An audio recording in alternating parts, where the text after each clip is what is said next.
ओम शांति। आज 11 जनवरी 2023 के बाबा के अनमोल मधुर महावाक्य सुनेंगे। आज की मुरली में बाबा हमें पुनः याद की यात्रा में रहने के लिए प्रेरित कर रहे हैं। बाबा कहे ये लंबी मुसाफरी है और जितना बाबा की याद में रहेंगे सहज उसको पार कर सकेंगे, लेकिन उसके लिए एक बात से कुर्बान जाना चाहिए। और वो कौन सी एक बात है जिसको कुर्बान करना है? तो बाबा कहे देह अभिमान को कुर्बान करो। जितना देह अभिमान को कुर्बान करेंगे याद सहज हो जाएगी और एक की याद में रहना आसान होगा। भक्ति मार्ग में बार बार गाए वारी जाऊं मैं कुर्बान जाऊं, तो बाबा कहे अभी ये समय है भगवान पर कुर्बान जाने का, अर्थात अपने देह अभिमान को कुर्बान करने का और श्रीमत पर चल अपने जीवन को श्रेष्ठ बनाना है। तो सुनते हैं बाबा के मधुर महावाक्य। ओम शांति। मीठे बच्चे, बुद्धि का योग बाप से लगाते रहो तो लंबी मुसाफरी को सहज ही पार कर लेंगे। आज की मुरली से प्रश्न है, बाप पर कुर्बान जाने के लिए किस बात का त्याग जरूरी है? उत्तर, देह अभिमान का। देह अभिमान आया तो मरा, व्यभिचारी हुआ, इसलिए कुर्बान होने में बच्चों का हृदय विदीर्ण होता है। जब कुर्बान हो गए तो उस एक की ही याद रहे, उन पर ही बलिहार जाना है, उनकी ही श्रीमत पर चलना है। आज की मुरली से पहले गीत बजा है, रात के राही थक मत जाना, सुबह की मंजिल दूर नहीं। ओम शांति। भगवान वाच, भगवान अपने बच्चों को राजयोग और ज्ञान सिखला रहे हैं। ये कोई मनुष्य नहीं। गीता में लिखा हुआ है, श्री कृष्ण भगवान वाच। अब श्री कृष्ण सारी दुनिया को माया से लिबरेट करे, ये तो संभव नहीं है। बाप ही आकर बच्चों प्रति समझाते हैं। जिन्होंने बाप को अपना बनाया है और बाप के सन्मुख बैठे हैं, श्री कृष्ण को बाप नहीं कहा जा सकता। बाप को कहा जाता है परम पिता, परम धाम में रहने वाला। आत्मा इस शरीर द्वारा भगवान को याद करती है। बाप बैठ समझाते हैं कि मैं तुम्हारा बाप परम धाम में रहने वाला हूं, मैं सभी आत्माओं का बाप हूं। मैंने ही कल्प पहले भी बच्चों को आकर सिखाया था कि बुद्धि का योग मुझ परम पिता से लगाओ। आत्माओं से बात की जाती है। आत्मा जब तक शरीर में न आए तो आंखों द्वारा देख न सके, कानों द्वारा सुन न सके। आत्मा बिना शरीर के जड़ हो जाता है। आत्मा चैतन्य है, गर्भ में बच्चा है, परंतु जब तक उसमें आत्मा ने प्रवेश नहीं किया है तब तक चुरपुर नहीं होती। तो ऐसी चैतन्य आत्माओं से बाप बात करते हैं, कहते हैं मैंने ये शरीर लोन पर लिया है, मैं आकर सभी आत्माओं को वापस ले जाता हूं। तो जो आत्माएं सन्मुख होती है उन्हों को राजयोग सिखाता हूं। राजयोग सारी दुनिया नहीं सीखेगी, कल्प पहले वाले ही राजयोग सीख रहे हैं। अब बाबा समझाते हैं, बुद्धि का योग बाप के साथ अंत तक लगाते रहना है, इसमें अटकना नहीं है। बुद्धि का योग बाप के साथ अंत तक लगाते रहना है। स्त्री पुरुष होते हैं तो पहले एक दो को जानते भी नहीं है, फिर जब दोनों की सगाई होती है, फिर कोई 60 वर्ष 70 वर्ष भी इकट्ठे रहते हैं, तो सारी जीवन जिस्म जिस्म को याद करते रहते हैं। वह कहेगी ये मेरा पति है, वह कहेगा ये मेरी पत्नी है। अब तुम्हारी सगाई हुई है निराकार से, निराकार बाप ने ही आकर सगाई कराई है। कहते हैं कल्प पहले मुआफिक तुम बच्चों की अपने साथ सगाई कराता हूं। मैं निराकार इस मनुष्य सृष्टि का बीज रूप हूं। सभी कहेंगे ये मनुष्य सृष्टि गॉड फादर ने रची है। तो तुम्हारा बाप सदैव परमधाम में रहते हैं। अभी कहते हैं मुझे याद करो। मुसाफरी लंबी होने कारण बहुत बच्चे थक पड़ते हैं, बुद्धि का योग पूरा लगा नहीं सकते, थक जाते हैं तो बुद्धि का योग लगा नहीं सकते। माया की बहुत ठोकरें खाने से थक पड़ते हैं, मर भी पड़ते हैं, फिर हाथ छोड़ देते हैं। कल्प पहले भी ऐसे ही हुआ था। यहां तो जब तक जीना है तब तक याद करना है। बाबा कहे यहां तो जब तक जीना है तब तक याद करना है। स्त्री का पति मर जाता है तो भी याद करती रहती है। यह बाप व पति ऐसे छोड़कर जाने वाला तो नहीं है। कहते हैं मैं तुम सजनियों को साथ ले जाऊंगा, परंतु इसमें समय लगता है, थकना नहीं है। पापों का बोझा सिर पर बहुत है, वो योग में रहने से ही उतरेगा। योग ऐसा हो जो अंत में बाप व साजन के सिवाय और कोई याद न पड़े। अगर और कुछ याद पड़ा तो व्यभिचारी हो गया, फिर पापों का दंड भोगना पड़े। इसलिए बाप कहते हैं परमधाम के राही थक मत जाना, परमधाम के राही थक मत जाना। तुम जानते हो मैं ब्रह्मा द्वारा आदि सनातन देवी देवता धर्म की स्थापना कर रहा हूं और शंकर द्वारा सभी धर्मों का विनाश कराता हूं।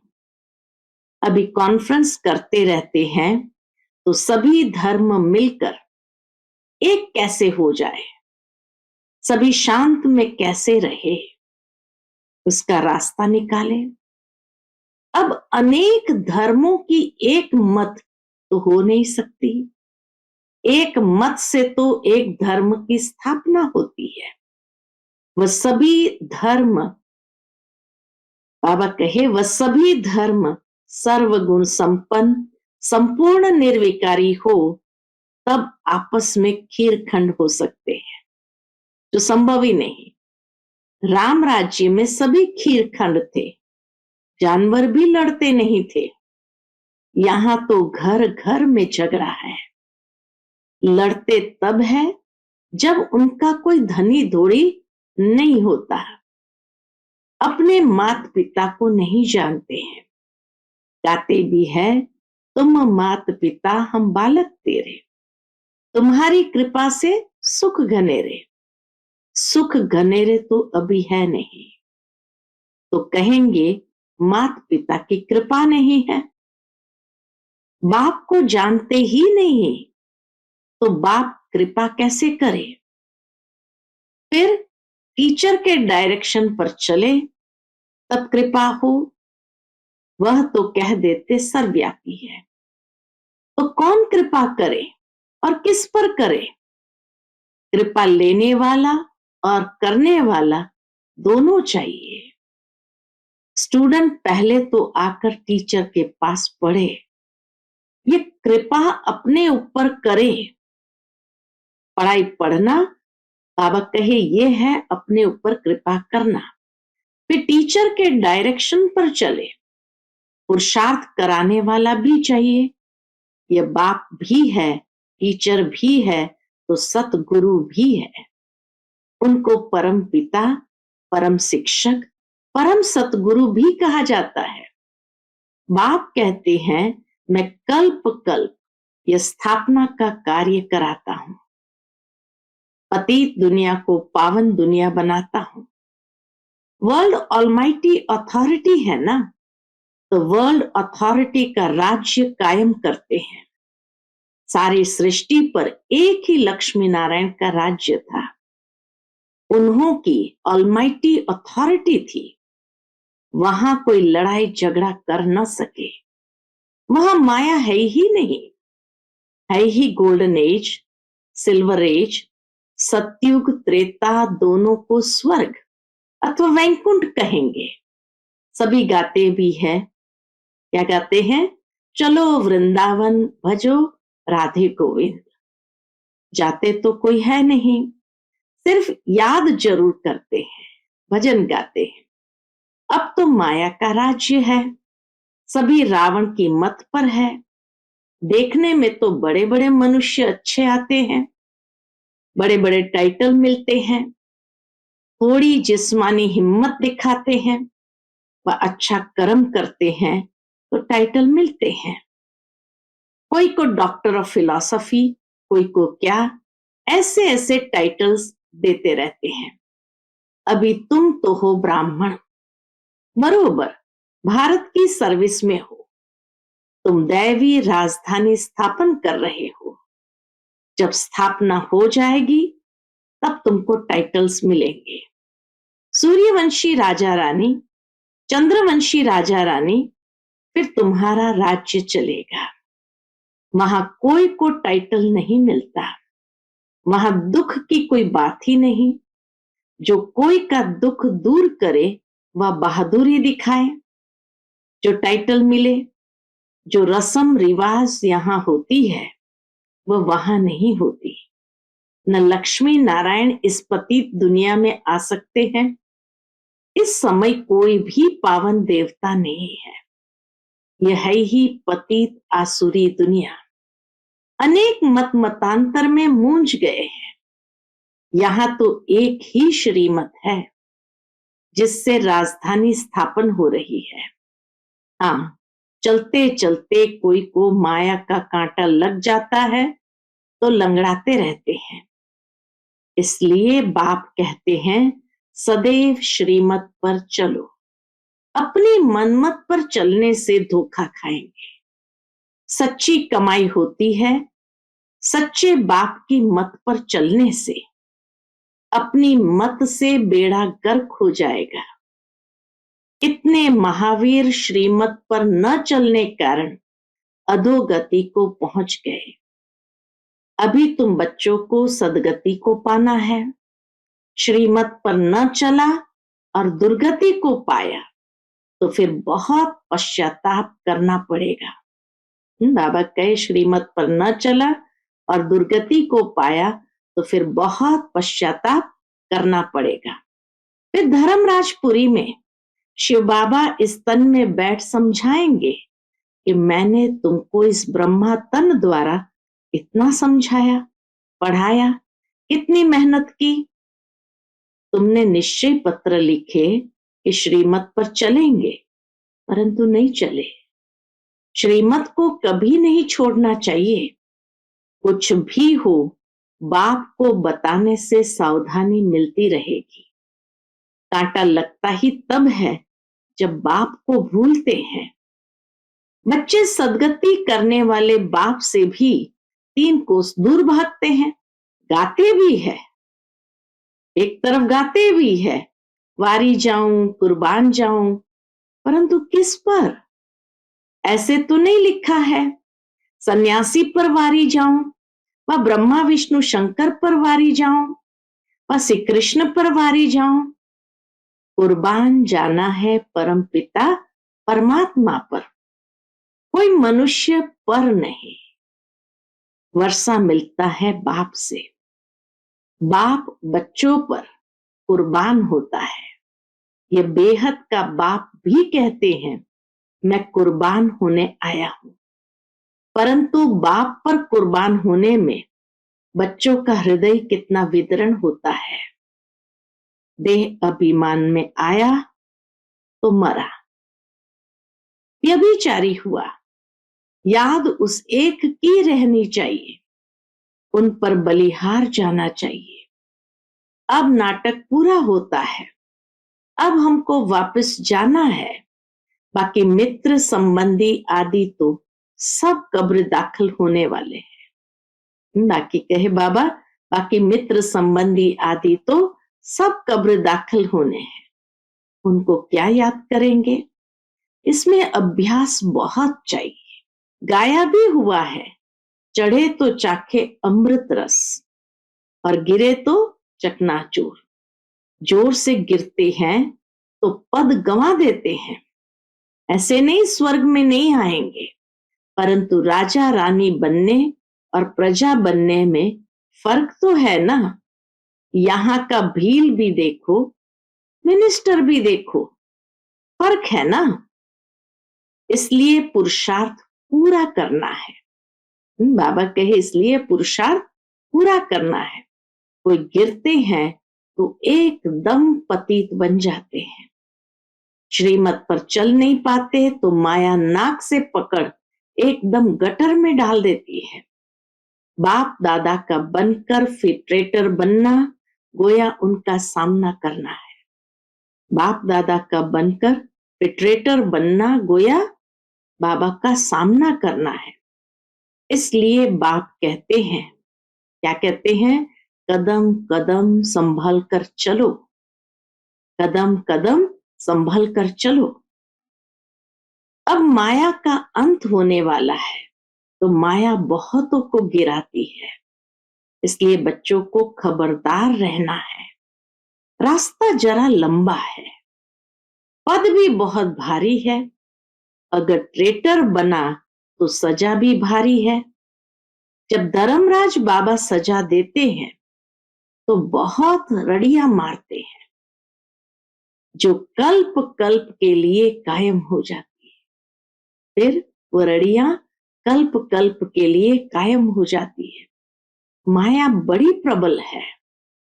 थोड़ा सा भी बाप का डिसरिगार्ड किया तो मरा। मुख्य बात है बाबा का दिल से रिगार्ड रखना। गाया हुआ है, सतगुरु का निंदक ठौर न पाए। कामवश क्रोधवश उल्टे काम करते हैं, गोया बाप की निंदा कराते हैं और दंड के निमित्त बन जाते हैं। अगर कदम कदम पर पद्मों की कमाई है तो पद्मों का घाटा भी है। अगर सर्विस से जमा होता है तो उल्टे विकर्म से ना भी होती है। बाबा के पास सारा हिसाब रहता है। अब सन्मुख पढ़ा रहे हैं, अभी बाबा सन्मुख पढ़ा रहे हैं, तो सारा हिसाब जैसे उनकी हथेली पर है। बाबा के पास तो सभी का हिसाब जैसे हथेली पर है। बाप तो कहेंगे, शल कोई बच्चा शिव बाबा का डिसरिगार्ड न करे। बहुत विकर्म बनते हैं। यज्ञ सेवा में हड्डी हड्डी देनी पड़ती है। दधीची ऋषि का मिसाल है ना, उनका भी पद बनता है। नहीं तो प्रजा में भी भिन्न भिन्न पद है। प्रजा में भी नौकर चाकर सभी चाहिए। बल वहां दुख नहीं होगा, परंतु नंबरवार पद तो है ही। दुख भले नहीं है, लेकिन नंबरवार पद तो है ही। अच्छा, मीठे मीठे सिकिलते बच्चों प्रति माता पिता बाप दादा का याद प्यार और गुड मॉर्निंग। रूहानी बाप की रूहानी बच्चों को नमस्ते। हम सब रूहानी बच्चों की रूहानी माता पिता बाप दादा को याद प्यार, गुड मॉर्निंग और नमस्ते नमस्ते। शुक्रिया बाबा, शुक्रिया। आज की मुरली से धारणा के लिए मुख्य सार है, पहली पॉइंट, याद की यात्रा में थकना नहीं है। ऐसी सच्ची याद का अभ्यास करना है जो अंत समय में बाप के सिवाय कोई भी याद न आए। दूसरी पॉइंट, सच्चे बाप की मत पर चल, सच्ची कमाई करनी है, अपनी मन मत पर नहीं चलना है। सतगुरु की निंदा कभी भी नहीं करानी है। काम क्रोध के वश कोई उल्टा काम नहीं करना है। आज का बाप दादा का मधुर वरदान हम बच्चों के प्रति है, संकल्प शक्ति द्वारा हर कार्य में सफल होने की सिद्धि प्राप्त करने वाले सफलता मूर्त भव। संकल्प शक्ति द्वारा हर कार्य में सफल होने की सिद्धि प्राप्त करने वाले सफलता मूर्त भव। संकल्प शक्ति द्वारा बहुत से कार्य सहज सफल होने की सिद्धि का अनुभव होता है।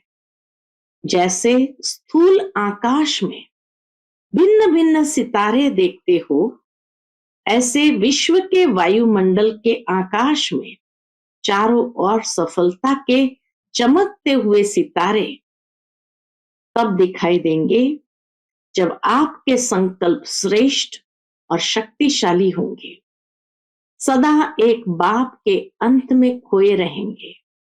आपके ये रूहानी नयन, रूहानी मूरत दिव्य दर्पण बनेंगे। ऐसे दिव्य दर्पण ही अनेक आत्माओं को आत्मिक स्वरूप का अनुभव कराने वाले सफलता मूर्त होते हैं। आज का स्लोगन है, निरंतर ईश्वरीय सुखों का अनुभव करने वाले ही बेफिक्र बादशाह है। निरंतर ईश्वरीय सुखों का अनुभव करने वाले ही बेफिक्र बादशाह है। अच्छा, ओम शांति।